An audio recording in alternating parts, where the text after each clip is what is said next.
Imam Maliki sekalipun hafal 200.000 hadis dalam sejarahnya di luar kepala, Pak. 200.000 hadis teh bukan hanya baca hadis misalnya atau huruf syatrul iman, enggak begitu doang.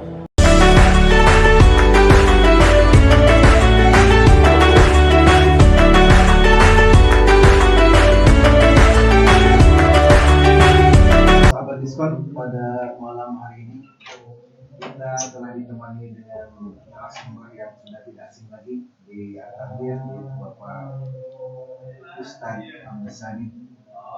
Alhamdulillah pada malam hari ini beliau menyempatkan diri walaupun dalam kesibukannya yang begitu padat, tapi alhamdulillah pada malam ini dapat menyempatkan diri untuk bertemu sahabat Diskon dan memberikan ilmu dan tausiahnya kepada kita semuanya.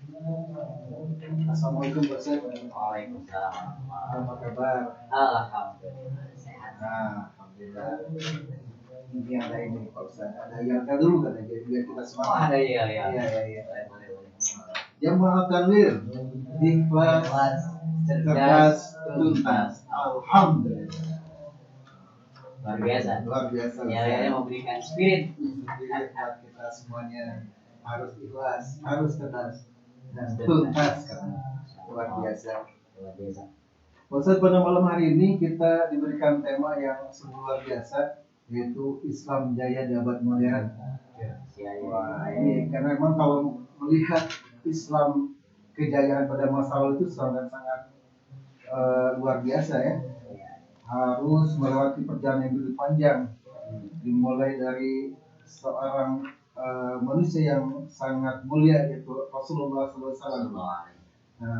Sekarang pada masa sekarang, Ustaz, apa sebenarnya pengertian modern itu sebenarnya gitu? Ya, terima kasih. Bismillahirrahmanirrahim. Selamat bergabung di kegiatan diskon ini ya. Diskon. Alhamdulillah. Betul Kang, bicara tentang ini temanya cukup berat ini buat saya ya. Biasa. Ini kayaknya kalau dikupas tuntas secara detail tidak akan selesai 4 SKS ini. Oke ya. Tapi setidaknya lah kita berbicara secara general saja nanti. Dari judulnya saja sudah Islam Jaya di Abad Modern ya.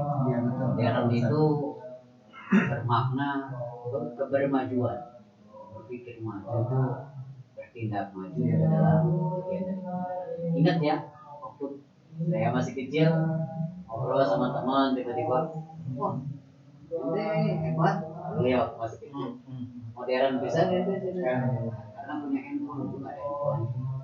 Ternyata pertama kali ada handphone itu dibilang, wah manusia modern karena dia sudah punya handphone. Nah itu kebermajuan, jadi perkembangan maju dari sisi berpikir, maju dalam sesuatu yang dia melekat dalam dirinya, itu mulai masuk istilah modern. Terus kan gini Pak Ustaz, kita saya pernah mendengar bahwa kita itu berjaya, kita dapat maju ketika kita dapat membuka diri gitu, membukakan diri kita tentang keadaan kemajuan seperti sekarang ini gitu. Di abad-abad sekarang ini kan sangat luar biasa ya, dengan adanya internet itu sungguh luar biasa. Katanya Islam itu dapat berkembang apabila kita mampu membuka diri dengan itu. Gitu. Itu gimana menurut Pak Ustaz? Sedangkan kita pada saat sekarang ini ya, kita sepertinya umat Islam terpecah-pecah Pak Ustaz. Gimana kita mau bersatu, gimana kita mau maju dalam keadaan yang seperti ini gitu. Ini kita runut dulu sebentar ya di belakang, bahwa perkembangan peradaban Islam kita bagi saja secara general, kita bagi 3. Ada fase klasik, ada fase pertengahan, ada fase modern. Kita nanti akan masuk ke modern supaya kita tidak melupakan manusia yang tidak lupa terhadap sejarah. Kita juga lahir ada sejarahnya ya.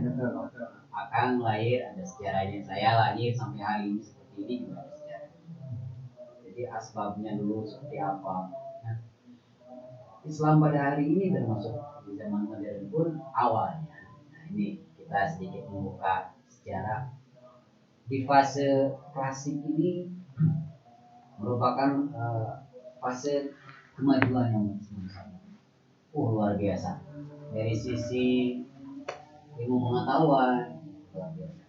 Karena di fase klasik ini yang pertama ada dibagi fase ekspansi dan integrasi. Ekspansi ini tadi saya sempat membuka mengingat kembali ada sebuah kitab Nazar Tarbiyatul Islamiyah. Di kitab itu disampaikan ekspansinya di zaman dari mulai zaman Sayyidina Abu Bakar As-Siddiq. Jadi hebatnya visi misinya sahabat Nabi yang khalifah yang pertama kali ini. Begitu beliau ditunjuk menjadi khalifah yang pertama, menggantikan posisi setelah wafatnya Rasul Sallallahu Alaihi Wasallam. Kemudian kita mendapatkan syafaat. Beliau mempunyai misi bagaimana caranya memperluas wilayah Muslim. Itu ekspansi. Jadi beliau dengan pasukannya melihat negara-negara bagian yang kecil atau yang lebih dekat itu di ekspansi pasukan di sana, diislamkan lah. Nah, setelah pasukan negara-negara bagian atau negara-negara di luar itu sampai ke Romawi dimenangkan oleh Muslim saat itu. Hebatnya di kitab itu disampaikan bahwa sahabat Sayyidina Abu Bakar itu mengutus para alim ulama, orang-orang yang memiliki ilmu, orang-orang yang hafal Quran saat itu, ya pokoknya memahami dan banyak agama, sebenarnya alim ulama itu dikirim ke area-area negara-negara yang diekspansi tadi. Dikirim di situ, tugasnya satu, berdakwah. Pasti kita berpikir, kumaha tuh kehidupannya, bagaimana anak istrinya, bagaimana kasabiahnya. Kita bikin hari ini juga gitu kan. Yo, saya hijrah kan itu, pindahkan itu ke satu tempat. Apa harus cari istri lagi ya? Ya itu mah urusan, kayaknya itu urusan yang selanjutnya ya. Tapi kan kita mikirin, saya pindah ke satu tempat, kayak saya pindah ke sini kan itu, bagaimana makan kita dan lain sebagainya. Nah, hebatnya Sayyidina Abu Bakar Siddiq. Orang, para ulama, alim ulama yang diputus, diekspansi ke wilayah-wilayah itu dijamin kesejahteraan. Luar biasa. Ini perlu kita kita pahami dan mudah-mudahan jadi inspirasi ketika kita misalnya menjadi seorang leader di kantor atau di mana, ketika kita akan memutus atau karyawan kita, pegawai kita, ya jaminlah semua kesejahteraannya termasuk keamanannya. Nah, luar biasa itu. Nah, di zaman klasik pun sama, itu mulai ekspansi dan Islam jaya. Nah, di fase klasik ini muncul, Pak, kenapa saya bilang ini zaman kemajuan saat itu Islam, karena muncullah dari bidang fikih imam yang empat mazhab, baik Imam Maliki, Imam Syafi'i, muridnya Imam Hanafi, Imam Hanbali. Ini kan kalau dirunut, ini kan guru sama murid. Oh, luar biasa. Tapi hebatnya juga, nah ini warisannya Rasulullah, ajaran Rasul kepada umat, ya, kepada umatnya yang selanjutnya, jadi akhlaknya ditanamkan.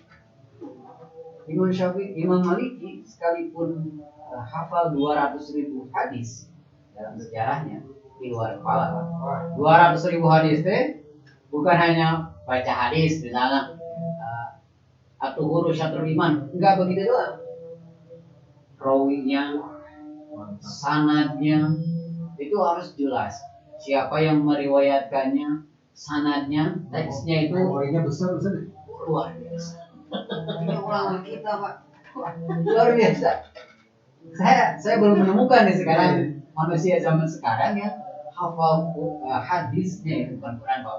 Kalau Imam Malik ini usia 9 tahun sudah hafal Quran berikut dengan makmum. Imam Malik ini. Iya. Luar biasa. Jadi saya sampaikan Allah yarham ya, kita sebagai pengikut ya manusia zaman sekarang harusnya meniru banget gitu ya para ulama alim kita dulu. Itu baru Imam Malik yang hafal 200.000 hadis di luar kepala. Jadi kalau zaman dulu gini, Kang, para ulama berkumpul terus dites. Dites itu ya itu tadi sanadnya bagaimana, rawinya bagaimana. Tidak boleh ada cacat, tidak boleh ada ilat dalam ilmu hadis itu ada ilat. Tidak boleh ada ilat. Kalau ada ilat berarti gugur hadis. Itu Imam Malik. Muncul muridnya Syafi'i, Imam Syafi'i disebutnya. Imam Syafi'i itu 7 tahun sudah hafal Quran berikut maknanya. Lebih lagi ya, lebih muda lagi. Lebih muda. Imam Malik kan 9 tadi ya. 9 tahun. Imam Syafi'i 7 tahun 7 tahun. sudah hafal Quran berikut dengan makna. Kita udah buka Google tuh. Kita mau buka ayat ini berapa, surat apa, kita masih begitu karena zaman sekarang mungkin tuntutan akhirnya difasilitasi oleh teknologi. Zaman dulu tidak begitu. Dan Imam Syafi'i itu hafal 1.000 hadis, 1.000.000 hadis di luar kepala. Mohon maaf, 1.000.000 hadis di luar kepala berikut dengan sanad dan rawi. Kalau saya kemarin diajari sama saya itu yang apa ya? Yang marifat itu kemarin ya katanya itu udah lupa lagi. Luar biasa ya. Ternyata hasil riset kan bahwa orang yang hafal Quran 30 juz, ini baru hafal Quran saya 30 juz, itu hanya baru menggunakan setengah sel dari jutaan sel yang ada di otak. Nah, kurang dimakan itu tadi. Jadi kita malu ya kalau saya kalau baca sejarah tiba-tiba ya Allah, dan sabar aja semacam Quran dia masih gini salah gitu ya. Ya karena yang saya paham orang yang hafal Quran, orang yang hafal hadis itu menjaga segala halnya kehidupannya dan sebagainya. Nah, balik lagi kan, ini periode klasik ini muncul di bidang fikih, ada Imam Maliki, ada Imam Syafi'i, ada Imam Hanbali dan ada Imam Hanafi. Nah, hebatnya 4 imam ini pun saling menghormati satu dengan lain. Itu satu masa, bahasanya satu masa. Ya, kan berguru. Oh, saling berguru ya? Kan berguru. Imam Syafi'i berguru ke Imam Maliki. Jadi ada satu riwayat ini cerita saja, dan itu sedikit. Suatu saat Imam Maliki sebagai guru kangen murid kan berbeda wilayah. Kangen rek ngajang, orang Jawa gitu ya kan. Rek ngajang ke murid dan terus biasa di murid pintar mah sudah emut kan. Lu pintar lu bangun. Nah ya, lu pintar cari ke bawah, pasti dia emut itu kamera. Aku nu taram-taram biasa gini waktu guru ya. Oh ya. Anu pintar sareng anu bager sareng nu lah. Dua orang itu pasti diingat guru. Nah, Imam Syafi'i mau tidak kan? Termasuk orang ulama yang diingat oleh gurunya karena kecerdasan. Dan hebatnya, ini kita harus belajar juga ya. Toleransi tasamu tawazun antara satu ulama dengan ulama yang lain. Itu Imam Maliki main ke rumahnya Imam Syafi'i. Karena jauh kemudian menginap. Singkat cerita besok sholat subuh. Ini gimana Pak toleransinya? Syarat menjadi imam adalah mungkin orang yang musafir tidak disarankan untuk menjadi imam. Jadi mungkin nah yang mungkin siapa? Syafi'i jadi imam. Syafi'i yang jadi imam. Subuhnya pakai kunut. Imam Maliki tidak pakai kunut. Tapi karena dia posisi menjadi makmum, maka dia mengangkatkan kedua tangannya dan dibaca luar biasa. Itu penghormatan, toleransi. Dibalik nih, satu masa dibalik. Imam Syafi'i kan malu jika Abi bisa jadi murid. Ya jangan guru kamu nih, aku guru nih sih deh. Dia marek ajakin ke Bumi Bengkulu ah. Rencana nawan ya kan? Opak. Rencana opak gitu ya. Isin kan itu teh gitu. Sumping 3 hari tak buru sumping ke Bumi. Isin teh update kan sumping rencana nawan kepala tahu gitu ya. Satu saat saya Imam Syafi'i ini sebagai murid baik ngajak ke Bumi Bengkulu. Tabarukan sowan ke Bumi Bengkulu. Kayak mama. Sami subuh saya diterima Imam Maliki. karena tadi itu ya salah satu syaratnya adalah begini. Kalau kita jadi imam kunut deh kemauan kan tidak ya, tapi akhirnya Imam Syafi'i itu tidak. Itu toleransi satu orang dengan orang yang lain karena keberilmuan yang dimiliki. Akan lagi ilmu ya. Jadi akhlaknya Akhlak sama ilmu kali ya. Itu harus ini ya. Ta'alamul adab qabla an tata'alamul. Jadi carilah ilmu tentang adab terlebih dahulu baru tentang ilmu. Nah, satu ya kan. Yang kedua itu berkembang di bidang tasawuf pada Imam Asy'ari, ada Imam Al-Maturidi dan yang lainnya. Kemudian ada di bidang filsafat, ada Ibnu Sina, di bidang kedokteran, cerdasnya Farabi itu di bidang matematika. Ya. Terus Al-Kindi di kimia dan matematika. Udah ke sebelah sini Mas ya, udah. Ya, ini masih masa fase klasik ini, masih fase klasik. Nah, kemudian di fase klasik ini ada yang namanya fase disintegrasi. Itu di tahun 1000 sampai 1250. Itu fase disintegrasi mulai pecah Islam karena urusan. Ya. Lanjut ke fase selanjutnya, yakni fase pertengahan. Di situ ada 2 hal. Pertama ada fase disintegrasi, yakni desentralisasi. Saat itu orang ini Sunni, ini Syiah, dulu gitu. Oh ini Sunni, ini Syiah, oh ini Arab, ini Persia, sampai sebegitunya dulu. Nah akhirnya sampai selanjutnya di fase masih pertengahan ada 3 kerajaan yang besar. Utsmani, Turki, ya, terus Safawi di Persia, Mughal di India.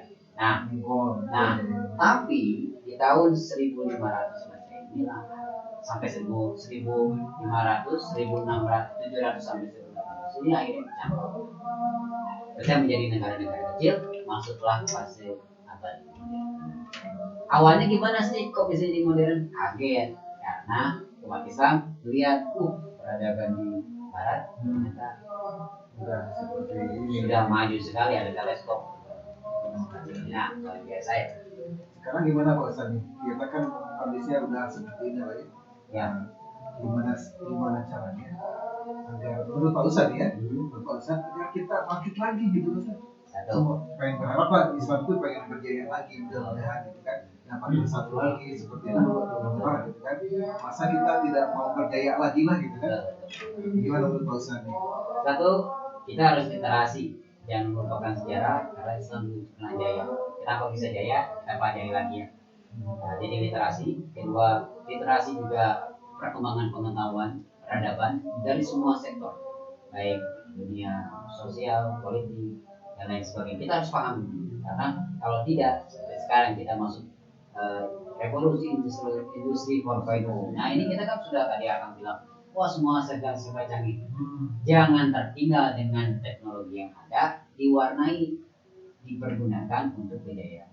Kayak kita ini podcast, kan nggak ada zaman Rasulullah podcast ya, tapi kita dengan ini mudah-mudahan bisa berikan transformasi ke ilmuwan.